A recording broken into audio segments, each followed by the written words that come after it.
6 million customers, in our Zimbabwean context. Do you think you'll be able to compete with a neobank, that doesn't have brick and mortar, that doesn't have a lot of people?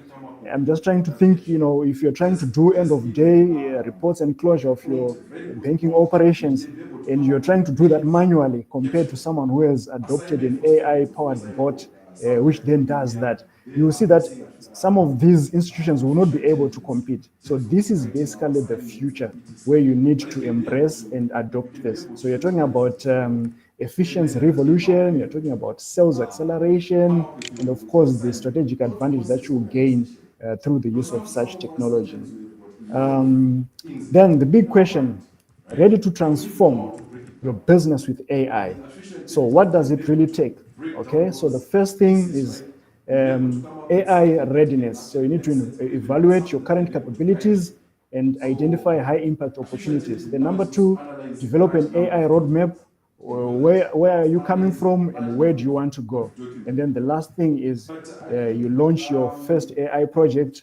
We usually recommend that you do like a pilot project, a small version of it, see how it's working, see what you can tweak, and then you can then go full blown with that whole concept and solution.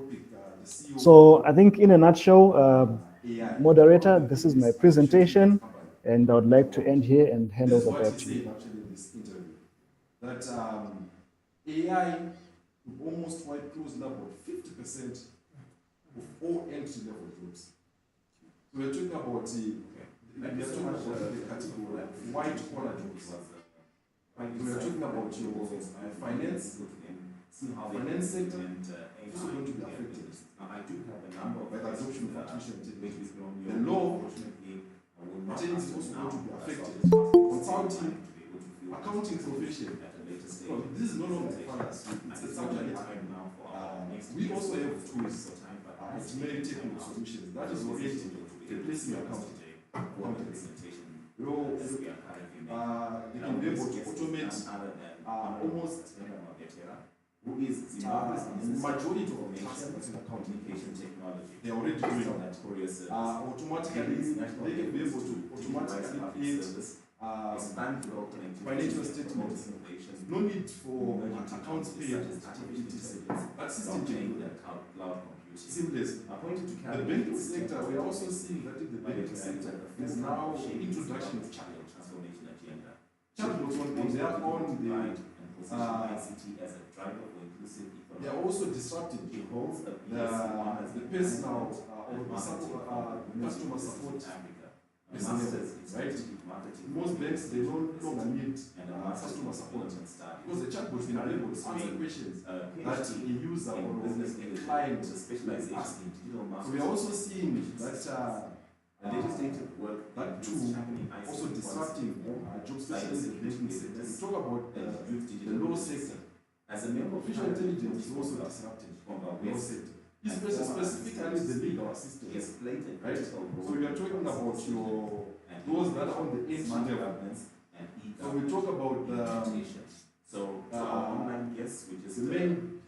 main jobs that are usually or the main tasks that are usually done by legal assistants, right? Going through a large number of amounts of data protection, large amount of data, or preparing a lot of paperwork, legal research, and UTC. All of these, they are actually being done by artificial intelligence. It's already processing a lot of data, even giving insights. So that's another sector that is actually being affected. Mid management, we're also seeing some trends in mid management being affected as well with artificial intelligence. So AI can perform most mid management basic tasks, which includes information processing, information dissemination between organizational levels, performance monitoring, and task supervision. This normally is done by mid management. Now AI can do all this with better speed, efficiency, and side as soon as you rejoin. You also jump into take the administrative work. And I know this advantage we have been dealing Now with, AI is but, capable of you know, application about and I know AI is towards also the end you capable of spoke creating about emails, issues to do emails. with Seamlessly, the marketing implementation materials of now AI are in now the being different created by communities that we have, or the systems by and organizations that we AI. If have. you go to But the question that has come up able to is create at what marketing things would organizations materials. decide to implement So that AI? data Should science it as be like well, they're also being bank affected that you just go straight in, or by to artificial now intelligence. implement AI and then to start operating the business, or can this be a so phased approach to it? we can say that also data science, the X-Tech as the implementation of AI. of extinction with the introduction of artificial intelligence, was in most cases the role is being replaced. All right. Thank you for your question. Yeah, so I think there's no one size fits all in terms of how you can deploy AI within an organization. But of course, there's a template that we can all adopt. I think I touched a bit on it. So it depends. If it's a greenfield company that's being set up, I think Starlink is a very good example where you're starting from scratch and you can actually embed AI tools within your process flows and within your business development stages, right? So you can just start as an AI powered business, so to say, for lack of a better word. And you also have existing businesses. You made mention of a bank. We've got existing banks. There are a lot of processes that are currently existing, and it's also difficult for you to quickly shut them down and migrate to AI-powered solutions. So in that regard, you then need to do a phased approach where you then look at your low-hanging fruits, and then you also get buy-in as you progress and until you then achieve probably what I can call a mature environment where you've got your AI predominantly doing most of the work. Thank you. Back to you. So there's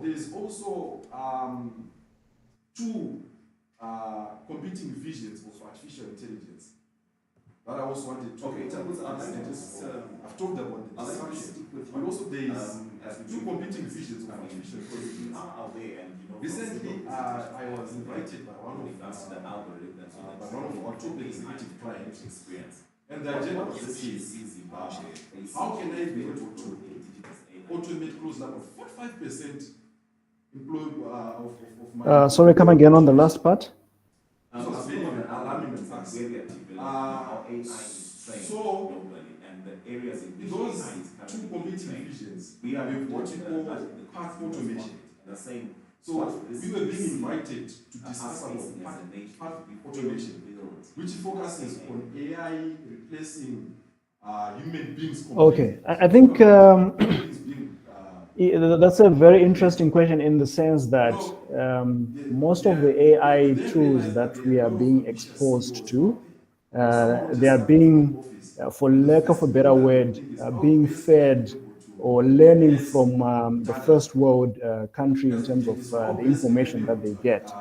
And there is need for us to also have local based or local developed AI tools. I think I also made mention of a local mobile air operator that are pretty much trying to address that issue by making sure that their AI is actually locally taught. And basically they're harvesting data and exposing that AI to our local data to an extent that it's able to converse within our local language and also do a couple of things that are that we are familiar with locally in Zimbabwe. So I think there's a need to do that to make sure that whatever that we then do is also tailor-made and fits within our existing environment. So I think that would be my response to that comment. This is most readily accessible. It's actually accessible to almost all of us online. Just many tools that are actually free. But I think for us to really achieve 100% or to achieve a positive result with augmentation, there's also need upskilling and training. But those are the two competing visions of artificial intelligence: augmentation. Then we've got path automation. But I think where we are right now, yes, I'm on. Good morning, everyone. As companies, as individuals, is the augmentation. Morning. Morning, we can hear you, Honorable. Okay, good. Just working Yes, I think I'm ready. May you kindly ask the question? AI right adoption, it's no longer a fallacy, it's actually happening. Hello, Pastor. I missed the Yet last many question. technical solutions. There's a question that you asked us we- to blow your We way. are advocates. What I've done earlier was to We introduce us to understand the that online artificial audience intelligence sits on. and ask you to Digital just take it away and frontiers. present your topic. You cannot talk of artificial intelligence AI without talking about digital We haven't transformation. yet gotten to the section. Hence, you will notice that in most all of our projects that we have many technical solutions, we have got elements of AI. Do you please right? just give me a few minutes, maybe just a minute, for me to Disruption is happening. be able to present on that. It's no longer a fallacy as to Let me see if I can do a screen share. Let me do screen sharing. If there are some products that you'd like us to ask, we could Artificial I'm seeing intelligence. that there are few that are already coming out online. People that have probably seen the topic. They'd like to know a couple of things. We would ask those who have Quite a number of like artificial intelligence to really make it know a bit easier. We talk of But, competition analysis. I'm trying to screen share. This platform can be able to analyze competition. So imagine it can be able to analyze. Yes, I'm trying to screen share. Those of your competitors. So it can be able to analyze pricing, it can be able to analyze performance in the supermarket and retail. So Beetroot is a sales innovation platform. It cuts across your sales business process and can be used by FMCG, consumer durables. So we're talking about your sales personnel utilizing it. Because we also have got a CRM within it, and it can be able to help you from the product as you manufacture it up until to the consumer. So it can digitize almost all those processes, all those sales business processes. It also have got route optimization, where it can be able to create the artificial intelligence within it can be able to create route optimization, create products delivered based on market demand. So no need of just delivery for the sake of delivery. So the AI in this product are a lot. We cannot really finish them because of our time. Then we also have what O2, which has got artificial intelligence embedded in it. We cannot really discuss that because of our time as well. Then we also have got a server to server. That is what which is a Zebra fiscalization solution. That has got artificial intelligence as well embedded in it. It can be able to Musa, I various think I'm back invoices, now. mapping them, May we please proceed? validating them through Zebra fiscalization database management system. And it can be able as well to check anomalies in an envelope. It separates it with Okay, thank you very much. duplicates that have actually happened. It can be Of course, able I had prepared just a brief presentation, which just has about 2-3 slides on data protection. But I think maybe what I would need to speak about are on 3 key issues. The first one is going to be on what we can do in terms of making sure that we have got quite a lot of data security risks. And I would like to present on how Zimbabwe can really be able to adopt these. And maybe to also look up and say which specific factors do we think are quite vulnerable. But of course, I would say that the most urgent data risks that we have in Zimbabwe right now needs us really to adopt artificial intelligence. And the rapid adoption of AI present an urgent data risks, security risks, and primarily unauthorized data harvesting, where we are having issues to do with algorithmic bias and also some attacks that we see in our various platforms. For instance, we are talking about AI systems processing biometric data and looking at issues to do with even facial recognition in public surveillance. But you realize that this risk has got a lot of breaches which leave us very compromised. And in 2024, Zimbabwe was ranked among the top attacked nations. And now that was in June 2024 on the cyber checkpoint report. But now as we got to 2025, in the first quarter, the cyber checkpoint report presented that at least we had now increased, we had put in place a lot of systems that would allow us at least not to be very much exposed.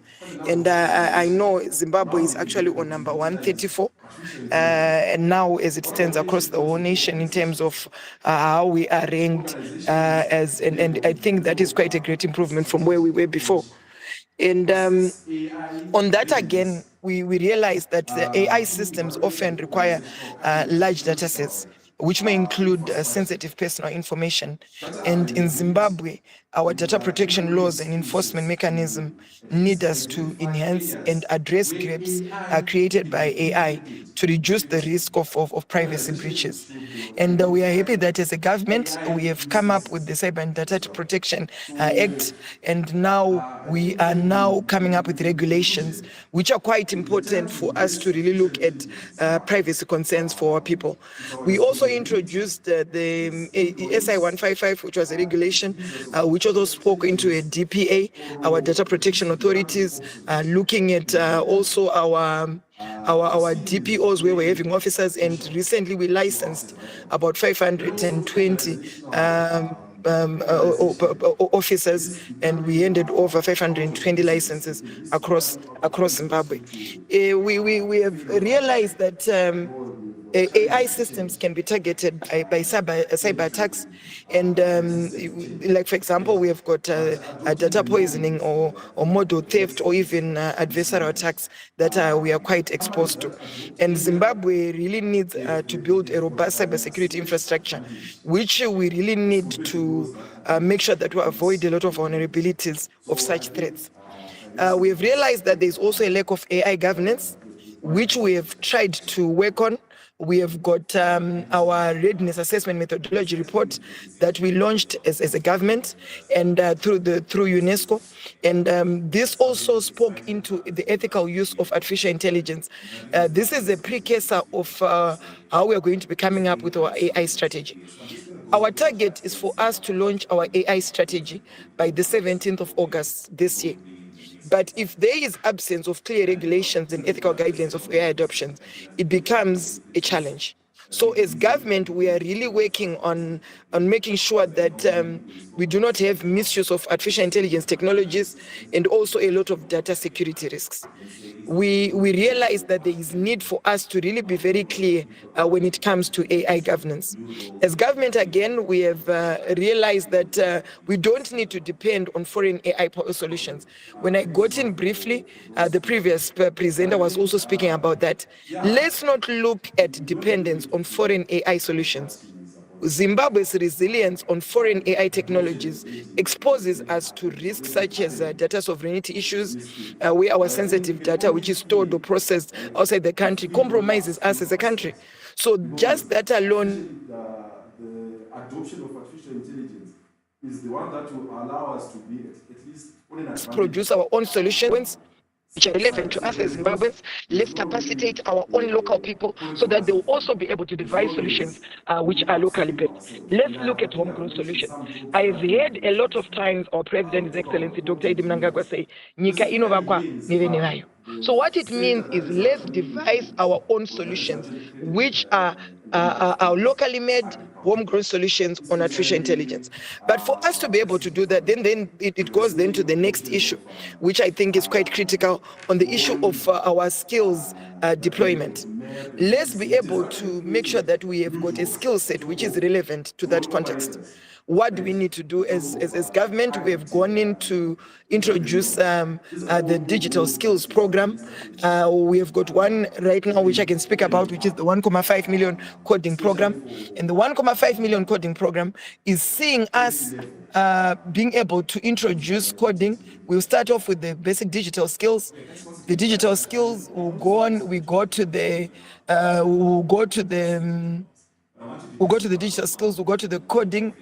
Training our young people into coding, training them into AI, data science, Android fundamentals, all that is quite important so that at least we have the requisite skill set for AI.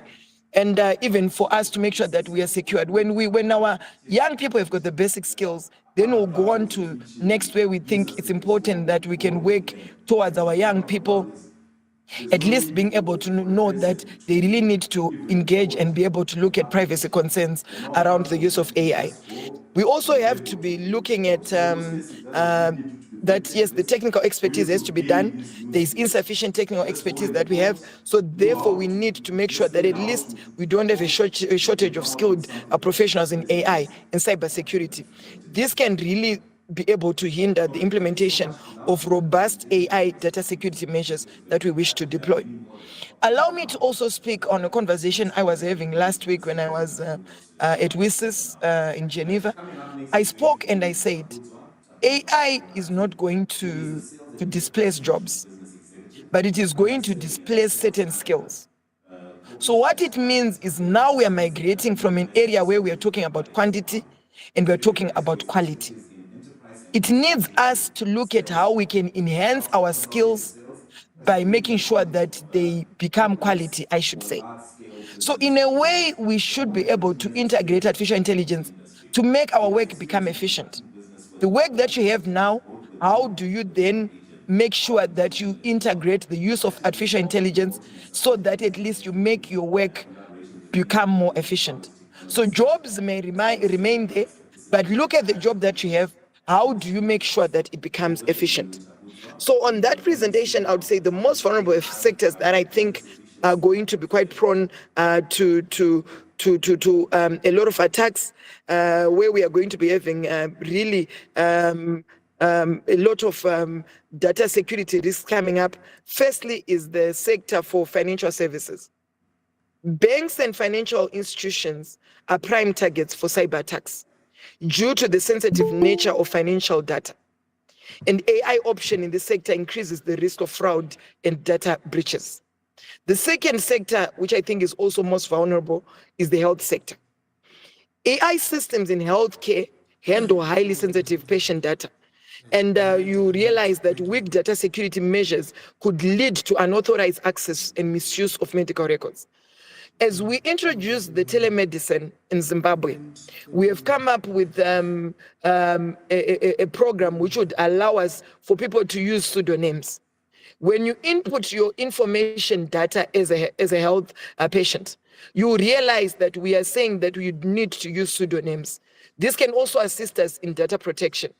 And again, we have also put in end-to-end encryption for us to make sure that at least there is some way which will make sure that customer data is also protected. Again, we have also put in place whereby we have got various phrases of our entry level within the various sectors, whereby we make sure that each and every person is able to access, especially for the workers, will be able to access the telemedicine systems. Yes, this system we're working together with the Ministry of Health, and we launched it on the 18th of April at Independence in Gokwe. And there we deployed more than 33 health institutions with telemedicine. And to date, we're even having what we are calling our mobile, they're not really mobile, we are calling them our health telemedicine hubs. And on the telemedicine hubs, what we have managed to do is to make sure that within the telemedicine hubs, we also deploy AI mechanisms, which will AI-enabled devices, IoT solutions, which will make our work easier and also make sure that we can be able to relay the data that we get and be able to come up with sound decisions on what needs to be done. The third sector, which is quite vulnerable, is the government and public services. Government agencies often store vast amounts of citizen data. So AI adoption without adequate safeguards could compromise national security and individual privacy. I'm sure if you walk across the streets of Harare now, you can see that we have started deploying a smart traffic management system. You will see that now you would see some cameras within the street. Yes, you will see some certain LCD cameras there across town. So that alone, for us, we feel that definitely e-government is the solution. But on e-government, we also need to make sure that there is need for us to really look at adequate safeguards. which will not compromise our national security and individual privacy. We also need to look at government systems, how best can we make sure that they're becoming efficient, but at the same time making sure that citizens' data is protected. Yes, there are conversations around open data policies. Yes, it's a conversation, but we really need to customize to our own context as Zimbabwe. Are we ready for an open data policy as a country? Or we really need to make sure that at least there are some safeguards which need to be put in place. We have got cultural values that we need to look at, and I think we are a very highly conservative society as Zimbabwe, and all we need to do is to see how we can best be able to integrate all this. Let me also look at the telecommunications. Yes, it's also going to be quite vulnerable. Let's see, you see that companies, telco companies manage large volumes of personal communication data. That's why we talk about us having data licenses. It's important that everyone's data is protected. Right now, big business across the northern south, you realize that big business there is around data, and people are selling data and making millions of money. So for us as Zimbabwe, definitely we really need to pride more on data sovereignty. Let's work towards making sure that we capacitate our national data center, we capacitate our data centers. We also make sure that we come up with AI-driven systems in this sector, so that at least we'll make sure that we don't become vulnerable as a country. And again, data interception and exploitation is not very much most of these seen. companies, they're And then actually the growing fifth 10x, sector, which I think is also just strong, riding on is the the benefits education and sector. the You efficiencies see that you that get from AI. definitely And I think if I educational can just institutions are take increasingly a adopting AI snippet at for one of administrative and learning the purposes. big companies But that we there are is also indeed talking about on a inadequate day-to-day basis, data which is protection Starlink. measures, If you look which at it, could it has more expose than student and 6 faculty data million to risk. customers So there is that need are for us being to make sure that at served least when we across are the in the globe. education And system, if you just try what and measures look do at we it need to put as in a place Zimbabwean for us to company, make sure that the education what sector does it company take that for I was you working to for serve doing not really well. compromised? for argument So 1 for million me, the many years customers? presentation that you about said see I that should work there on is is wanted to more find money. And out the bottlenecks guy within how our to intelligent look systems at that we just the struggle. data The moment a security risk which are customer, in like I mean, the Zimbabwe, moment a level which corporate really that need grows to by face 15 or AI adoption. 10,000 So clients, on that, they I think I've struggle presented to on that. I'll send give my customer service presentation to since that I customer failed database. But if you then look at screen share. companies that are But I'll send international, the your presentation on data Starlink, your security risks, Amazon, where Amazon has got which more than really need 320 AI million, adoption. And I'm they're sure I've able to spoken give good about service, those. good I so quality, submit. Thank because you. they are riding on AI-driven automation processes. So that's where we need to go. So I can safely say there are companies that will never grow 10x unless they go the digital transformation route and adopt AI as part of their strategy. Now, looking at the AI revolution, transforming the core operations. So there are basically 3 pillars that you will be looking at. So the first one is talking about time reclamation, where we are saying with AI automation, we're able to eliminate mundane tasks, right? Freeing up to 30% of what our employees will be doing, and be able to give them time that they can actually use for critical thinking, for strategic thinking, and for creativity. So this one I usually joke around it when I then say there are instances where we recruit best students from universities, but only get to employ them just to do clerical work, like data capturing.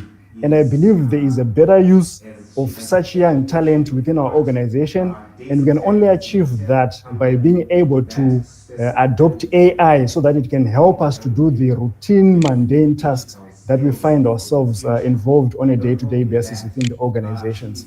Then the other pillar that I want to talk about is cost reduction, where we are saying here, using AI, we are able to be to predict and analyze areas where there are inefficiencies. And as a result, we'll be able to reduce operational costs by 25%.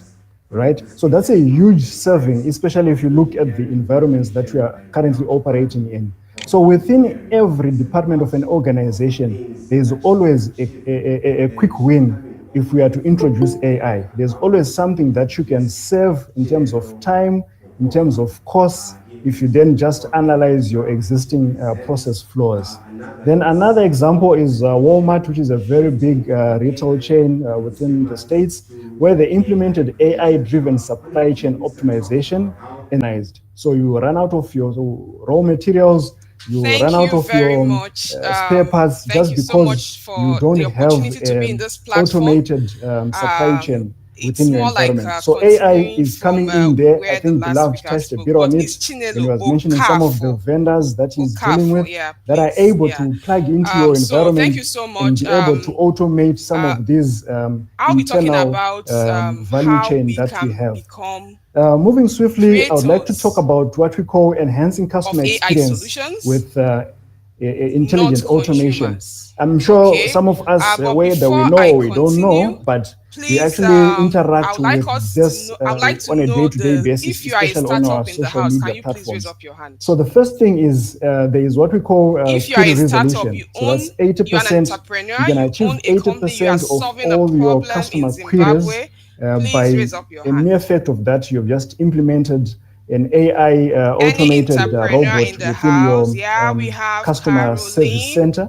Who And else is a this startup here? gives you the ability to be able to have We have Nura customer in the support house. Yeah, on a thank you, 27 Nura. basis. So you don't have Who issues to else? do with We staffing, have issues only to two do with startups in the people taking house here. shifts, graveyard Okay. shifts, and Okay, also we have making other sure that persons. Oh, okay, so we are those much here. call We center have startup. machines are So manned on when a we say day-to-day startup, basis. what does it That mean? It means that that can we also have just be attended to entrepreneurs, by an AI okay, that are solving managed problems robot. using technology. And the other right? pillar that I want to That discuss can be there able is to the scale. So let satisfaction me boost, which is continue 20%, by where sharing we my are screen. As saying I say, by it's more like introducing I'm AI within your continuing my customer service experience, your presentation CX, through you are able to what achieve a 20% the last speaker boost in have terms just of spoken. customer She said most satisfaction. of the things So that that means are already in my customers are slides. starting to Okay, feel so I'll be sharing happy my and slide now. satisfied and making sure that and agreeing that their issues are also being attended to efficiently. Please allow me to Then last share. but not least is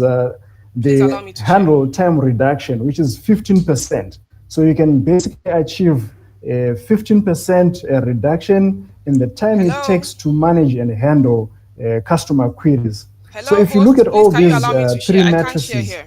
it means that you are able I can't share to my leapfrog ahead of your competition by the fact that you have just introduced AI-powered either chatbots or machines or robots within your CX department.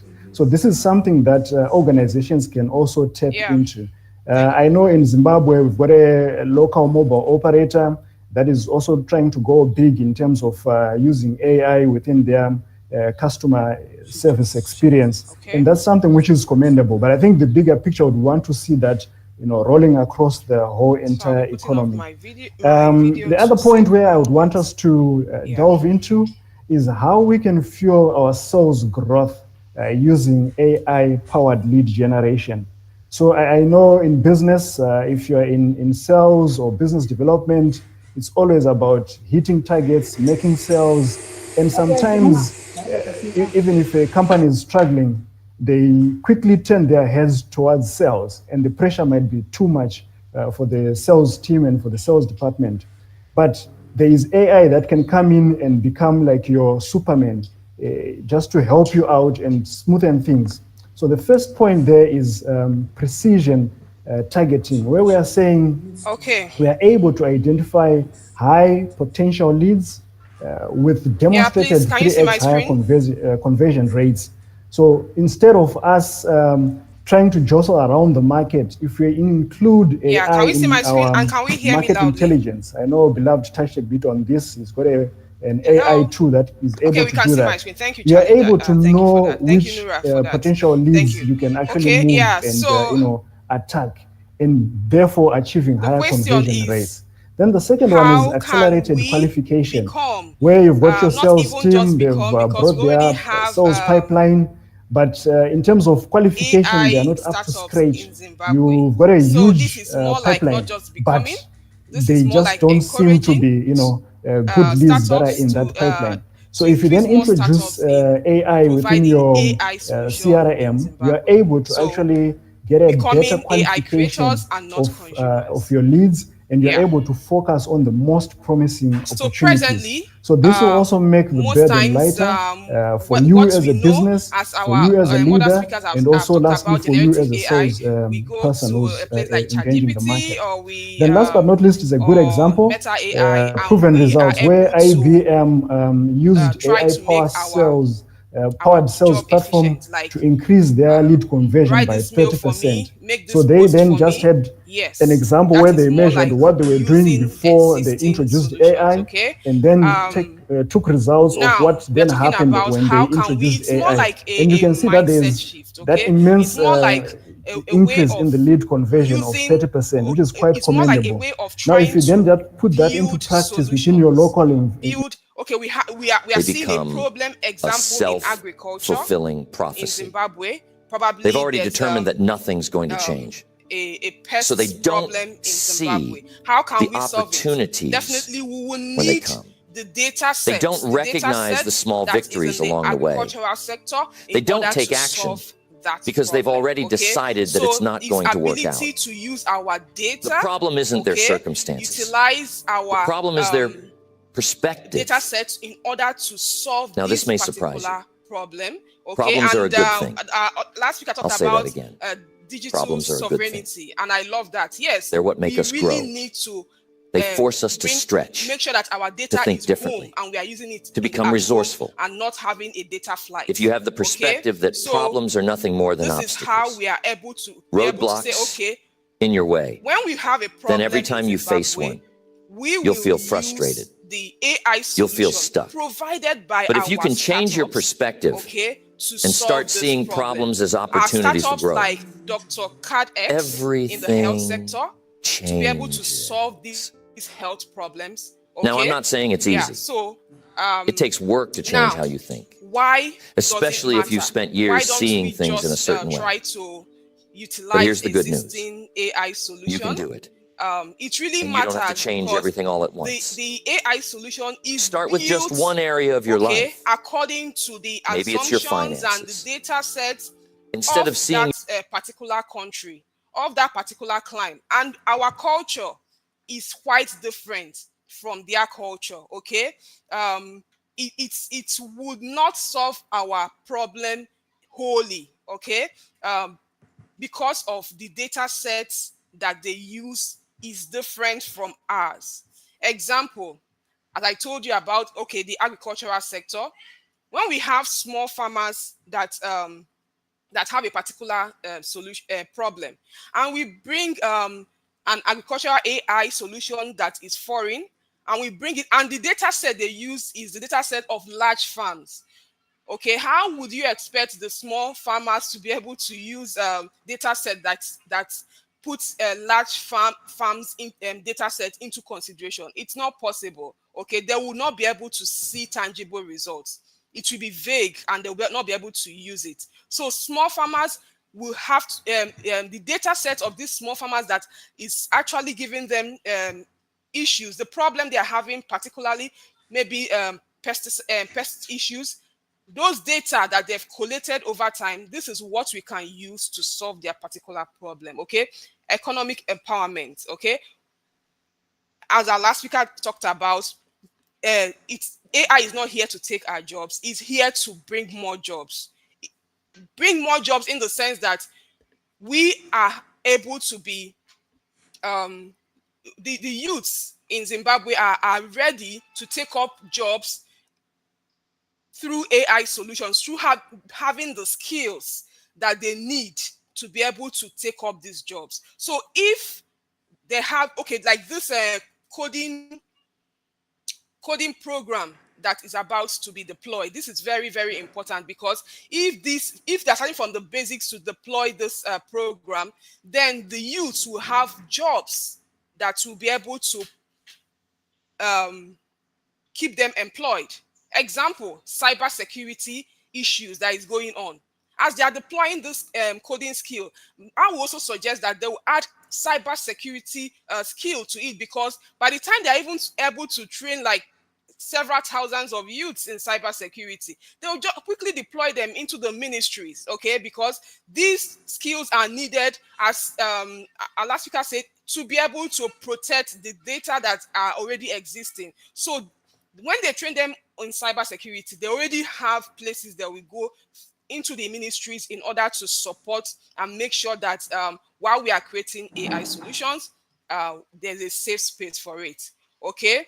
And we talked about data sovereignty, ability to control our data, because if we are using foreign solutions, we will be having data flights. Okay, our data will not be protected. We will not have privacy of our data, our data sets. Okay, and for us to be able to push the sustainable development goals faster, we need to design for our local needs. Okay, there are so many local needs in the health sector, in the education sector, in the agricultural sector, in energy, so many, in the climate, so many needs that AI can actually solve, and that will give us more jobs.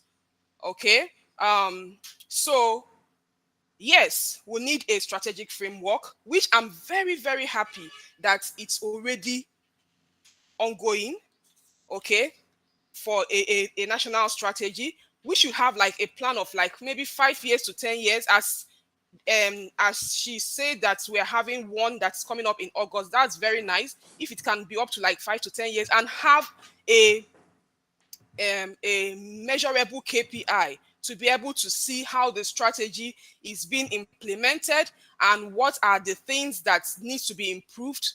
This is very critical. Okay, AI strategy that will go with ethical guideline that is more contextual with our culture. Okay, that is very, very important. Then another strategy framework is to what? Incentivize our local incentivize our local startups. Okay, like as I said, we have already startups in Zimbabwe that are offering AI solutions. We have the Dr. KDEX, we have the Need Energy, we have the Micro Hub, even Meritech Knox here that's into fintech AI solutions. So these startups should be encouraged to be able to make their solution robust and have a more market entry.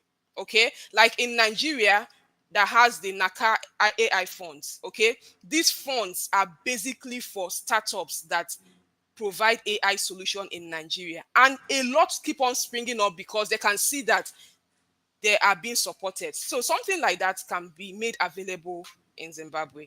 So data localization policies. Okay, our national data storage, how is it faring? How is Zimbabwe data, public data is faring? We need to improve on it. We need to make sure that it's updated. Okay, this is very, very critical in strategy. Another strategy framework is our education. Even as much as we are trying to solve the problem from the branches, try to make sure that we have skilled youths, let's also go to our secondary schools and teach fundamental AI concepts.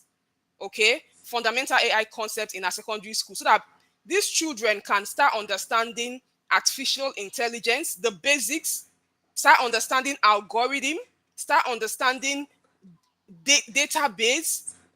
Okay, start understanding cybersecurity. Talking about cybersecurity, our company at Daisy Tech Limited, we have a product specifically for secondary schools called Play and Learn Tech.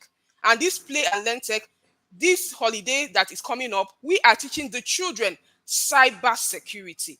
We are teaching the children how to play safe online. Okay, so if we are inculcating the foundation early from the roots, okay, then these children will grow out even before they finish secondary school. They will be thinking of a solution, because some of them, maybe they are in the rural sector and they have challenge rural areas and they have challenges. They will be like, okay, they taught us this thing in AI can actually do this. And with the funds available for startups, they can be able to go far in order to build something for themselves even before they finish university. Here in Nigeria, a whole lot of fintechs are emerging from universities. So if we can encourage startups that bring out funds for universities creatives to be able to go through these funds, there can be a lot of solutions they want to create, even as a student. Specialized vocational training, artificial intelligence, ethics, and foundational skills should be taught in vocational training. Global partnership, okay? So we have global partnership, like Nigeria have done a lot when it comes to artificial. The government is intentional about making sure that we have a whole lot of talent in AI solutions, startups, and the rest of them. There can be a partnership. You can say, okay, if this has worked, okay, we have the 3MTT program, the 3 million technical talents that is being deployed by the Minister of Communication and Innovation. Having global partnership, the Zimbabwe government can be like, okay, how did Nigerian government do it? Can we have an exchange of ideas and see how your strategy, your AI strategy for the company is, for the country is working for you? Okay, so this is very critical when we are developing our strategy. You don't need to start anything new. You can actually build from existing and even see their challenges and see how to be able to go past it. Okay. Another strategy framework for AI investment is what? Digital infrastructure. Okay, how is our data? Do we have a national data center? Do we have one? If we have one, how are we encouraging the company that is available to be able to make sure that these data centers are robust? Okay, how robust is our cloud system? If we have startups that wants to use the cloud, can the national data, our cloud computing system be able to support them? Okay. Another thing is open data initiative. This is very critical. Data, we all know, is the bedrock of artificial intelligence. I will always say, machine learning, artificial intelligence is the practical use of machine learning. That is artificial intelligence. Okay. Now, and the bedrock of the artificial intelligence is data. How are we prepared in Zimbabwe to be able to have data for our startups? How prepared are we in the health sector, in the agricultural sector, in the education sector, in the energy sector? How prepared are we? Very, very critical. Our data set needs, our data center, our open data center online needs to be very robust. Not just robust. We need to mandate a routine data upload from all ministries in Zimbabwe to say, you know what, every quarter, please, can we update our data? Very, very critical. And also have at least one person that will be able to make sure that there is a compliance and there is that make sure that these data sets are clean. Very, very critical, because if we have startups in these key areas in Zimbabwe, which data are they using? You wouldn't want them to use the foreign data in order to build health solutions. You want them to use Zimbabwe data sets. So first of all, as we are planning to have an open data initiative that is robust and secured, we also need to make sure that these startups can be able to utilize this open data, give free access for them to be able to be able to integrate an API to be able to use these data sets and solve these problems. Okay, AI focused incubators, very critical. As I said, startups, we get grants, funds for these startups, incubators, accelerator program to be able to make sure that these startups are encouraged. For instance, presently I'm in a program called African Prize Program by Royal Academy of Engineering, UK. This program is basically for Africans. We are 16 of them. There's no Zimbabwe here. No, there's no Zimbabwean here. Yes, we are 16 of us from Ghana, from Kenya, but there's no Zimbabwean here. So that, okay, where are that's why I said the startups in the core. why are we not in this program? We have so many programs that encourage AI startups. Where are the startups from Zimbabwe? Where are they? We need to also encourage them, put out probably awareness of these programs, and make sure that these startups are always represented in this program. So many programs from Google, from MEST, even okay, now African Prize have opened another cohort, and I'm rooting that at least a Zimbabwean startup will be among them. Okay, and before by the time I finish, I'm going to send a link of to register and also to see other grants that encourage AI startups. However, the government of Zimbabwe need to be intentional in having a support program that will support their startups, and also build incubator hubs in key areas, even especially in the local area, in the rural areas, because you wouldn't know the talent that is in the rural area until you are able to encourage them to be able to bring up their solutions. Okay. So as I said earlier, we already have AI solution startups here in Zimbabwe. All we need to do is to encourage them. The government should encourage them, to fund them, to give them tax holidays, to reduce, to give grants and everything that will support them to make sure that they are able to have a robust solution. Okay, we have the e-agro for the agriculture, we have the crop fix AI, we have the Dr. Cadet, we have Need Energy, we have Eco Cash, we have Data Age Solution. Okay, we have Meritechnox technology about producing an AI solution for the financial sector. The government should be able to encourage them by making sure that the grants needed, and also even in the policies, even as they are putting up policies for this the AI strategy, national strategy that is coming up this August. If they have not engaged this AI startup, please, they should engage these AI startups to be able to look at the policy that is about to come out and see what they should add or remove in order to encourage them to be able to have increased specialized hardware and the GPUs. A whole lot of this artificial intelligence data processing requires a very robust GPUs. So government need to be intentional on making sure that while providing these hubs, there should be a center whereby these hardwares are being provided for these startups. Okay, ethical consideration and bias in AI. Ethical. I'm happy that there's already something going on ethical on ethical AI. Okay, resistance to change. I don't think there's a resistance to change because there's already a plan towards national strategy for AI strategy for Zimbabwe, and I'm happy for that. And I look forward to it in August. Okay, so what are the action points?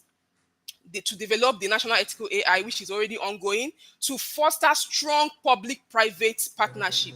Example, where in broadband data, because in making sure that internet is there's a broadband internet solution that is being provided with private partnership with private companies that can provide that.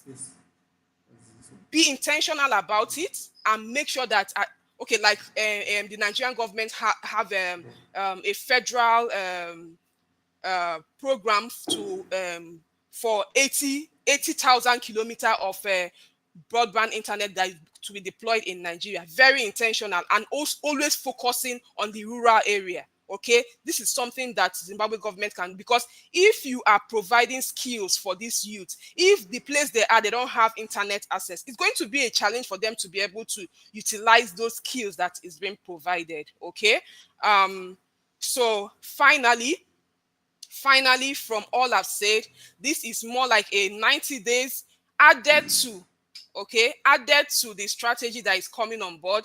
This is more like a 90 days action point for the Zimbabwe AI strategy. Okay, what should we do to make sure that there's an AI vision and roadmap? as I say, they can do like 5 to 10 years roadmap, okay, to develop a national AI strategy, and also have a measurable KPI to make sure that what is being deployed, there is success, and if there's any problem, they should be able to see how to rectify it moving forward. Okay, AI education reform. These should be very, very critical to be able to start from the secondary school and make sure that they have AI basics in their curriculum, even while we are trying to train the persons that are in universities or out of universities. Okay, infrastructure, we should have digital infrastructure that is accessible both in rural and urban areas. Okay, so that these talents can be able to access them.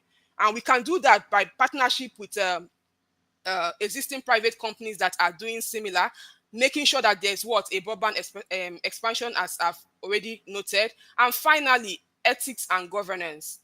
Okay, there should be AI ethics committee that should be formed to make sure that ethics is that AI is deployed with caution.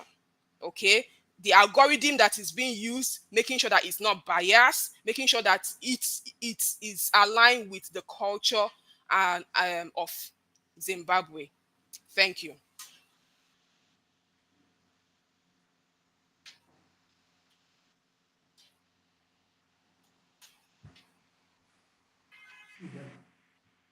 Thank you very much for such Hello, an amazing presentation, Ms.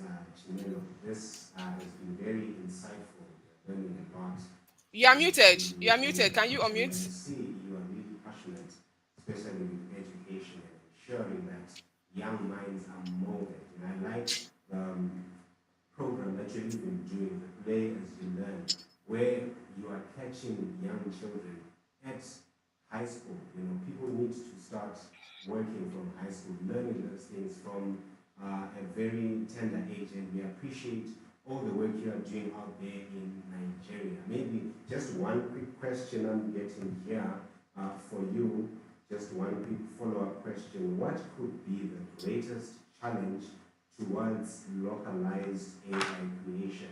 You know, you spoke about how it is important for us to shift from being consumers and to being creators of AI. So what could be one challenge towards this shift that we are trying to drive? Okay. So the one critical challenge is the open data policy. If we are able to make sure that we have open data source for our startups that already existing, in order to make sure that the solution are critically aligned with the data set that is in Zimbabwe, that is a good start. Updating of our or the already existing data in our database, even as we are making it open, we should make sure that it's being updated. So our data set is very critical in making sure that we provide AI solution that is localized. Yeah. Okay, thank you. Thank you very much, Ms. Chinelo. We truly appreciate. I see one person here from the audience is asking if we can get these presentations. I'm sure we can avail them to you via email. So definitely we will have these presentations shared with you. Thank you, Ms. Chinelo, for such an impactful and insightful presentation that we have gotten from you. I Okay. see Yeah. there is one more question that's coming back. Okay. Okay. Coming Please. into our Please. first presenter. Yeah. Let Hello. me just quickly address that as we are coming to a close of our program. It's saying, overall, Mr. Beloved, Hello. what is your Hello. hopeful message for young Zimbabweans who are worried about the future of AI, their future with AI?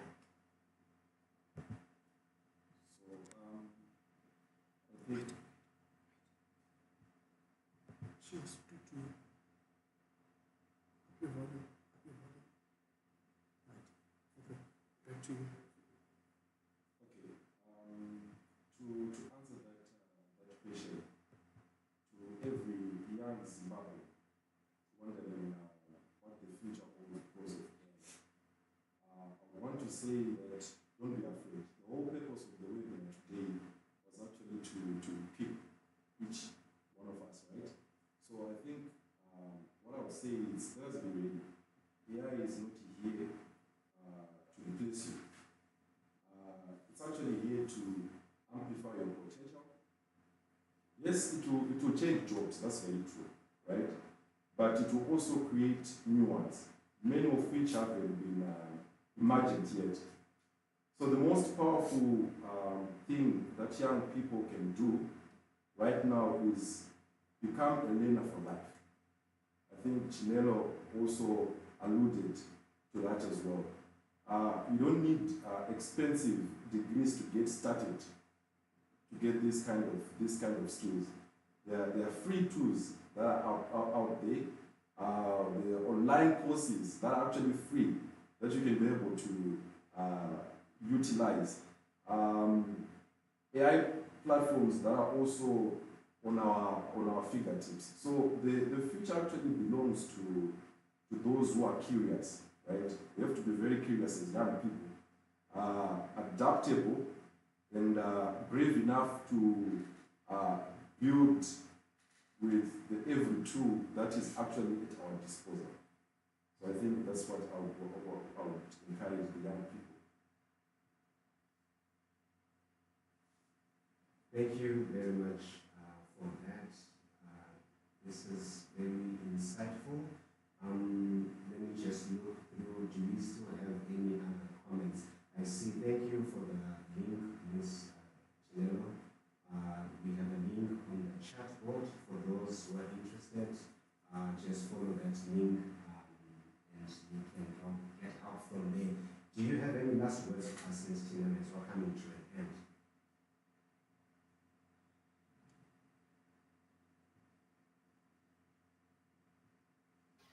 Are you talking to me? Yes. Do you have any last words for us as we're coming to an end? Okay, yes. My last word is so the link I sent out is the African Prize Program, which I'm presently in as a startup with AI solution for education. Okay, so they encourage AI solutions, engineering solutions. So if you are a startup here, please click that African Prize and register. However, if you need other links to be able to encourage and that will give you grants for your AI solution, please click the MSME African website to give you a whole lot of links. So I'm here to tell you that if you are starting out, okay, as you want to build an AI knowledge for yourself, the best place to start is making sure that you have a system that is working, number one, and number two, you are able to look through the programs. Okay, like in Coursera, I don't know whether you've known of Coursera. There are a whole lot of free courses on AI in cybersecurity to start with. Okay, Coursera, there's a whole lot of courses, and even in YouTube. In YouTube, you can learn anything. You can learn Python programming in YouTube for free. Just write beginners Python programming or beginners cybersecurity or beginners anything you want to learn. In YouTube, it will give you a whole lot of courses. Get your system, get the YouTube, learn as much, and try building. Thank you. Thank you. Thank you very much for that. We really appreciate your presence here. Thank you for taking your time. We know you are a very busy person, but you took this time to share with us so much insightful information. You can also maybe help us by availing the book that you also have authored so that we are able to go through all the information as we are learning. But yes, we truly appreciate everyone who's been here. Allow me to just thank our panelists who have taken their time to share information with us out of their busy schedules. Thank you, Mr. Muradzi. We know you're a busy man, but you have taken time to speak with us and to give us insight, and that's very appreciated, Mr. Takudza. Thank you again to my co-host, Patrick Marcelo, for taking your time to share with us and just spending time with us. I would also like to thank our international guest all the way from Nigeria for being with us and giving us all the insights that we've received from you. Truly appreciated. And in a special way, we'd like to thank our Honorable Tatenda Matevera for being with us out of the busy schedule. I know you just flew into the country and you've got many other things that you've been doing, but you took time to share information with us, and all that is really appreciated. This marks the end of our program, and I would like to especially thank all our audience, all those who are watching, all those who are listening online from all the platforms where we are airing. Thank you for joining us. Thank you for contributing, and thank you for the time that you've spent. We hope someone learned something today. Stay blessed.